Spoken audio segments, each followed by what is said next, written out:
मित्रों राधे राधे। मित्रों, जीवन में इंसान के कर्म को सबसे बड़ा माना जाता है। हिंदू धर्म हो या अन्य धर्म, सभी जगह कर्म को प्रधानता दी गई है।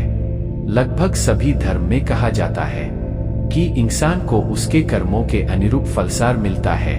केवल यही नहीं, इंसान को उसके कर्मों के हिसाब से ही स्वर्ग और नर्क की प्राप्ति होती है। इसके साथ ही कई धर्म ग्रंथों में पुनर्जन्म से जुड़ी कई मान्यताओं और कहानियों के बारे में भी बताया गया है। इसके अनुसार व्यक्ति की मृत्यु के बाद उसका पुनर्जन्म होता है। यह एक सिद्धांत से ज्योतिष और विज्ञान दोनों ही सहमत है।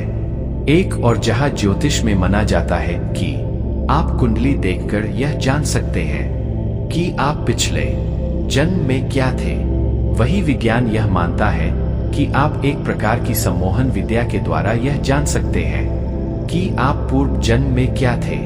दूसरी ओर इसमें इस बात का भी पता लगाया जा सकता है कि किन किन लोगों का दोबारा जन्म अपने ही परिवार में जन्म होता है। आज हम आपको बताने जा रहे हैं कि कैसे ज्योतिष जी से आप जान सकते हैं कि आपका दोबारा जन्म आपके द्वारा आपके परिवार में होगा। एक कैसे पता चलता है जन्म होगा या नहीं। हम आपको बताते हैं कि आपका दोबारा जन्म होगा या नहीं। इस बात का पता सिर्फ दो चीजों से ही चलती है। पहला कि आपकी कुंडली गुरु ग्रह की स्थिति को देखकर इस बात का पता लगाया जा सकता है, और दूसरा कि किसी भी जातक की पत्रिका में बृहस्पति ग्रह किस भाव में है, इस बात का पता लगाया जा सकता है।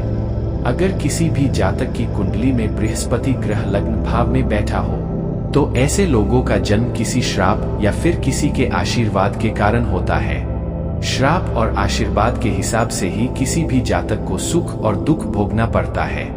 इन लोगों का होता है दोबारा जन्म। जिन लोगों की कुंडली में बृहस्पति चतुर्थ भाव में स्थित होता है, उन लोगों का पूर्व जन्म उनके ही परिवार में होने का संकेत देता है।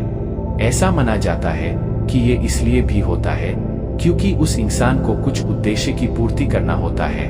परिवार में दोबारा जन्म लेकर वह सारे उद्देश्यों की पूर्ति करता है और फिर मृत्यु को प्राप्त हो जाता है। समाज सुधारक के लिए होता है इनका जन्म। जिन लोगों की कुंडली में बृहस्पति दशम भाव में स्थित होता है, वह पूर्व में धार्मिक विचारों वाला होता है।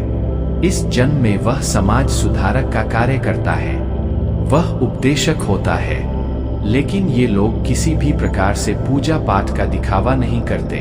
अगर मित्रों यह वीडियो आपको पसंद आई हो तो लाइक और चैनल को सब्सक्राइब जरूर कर ले। वीडियो देखने के लिए धन्यवाद।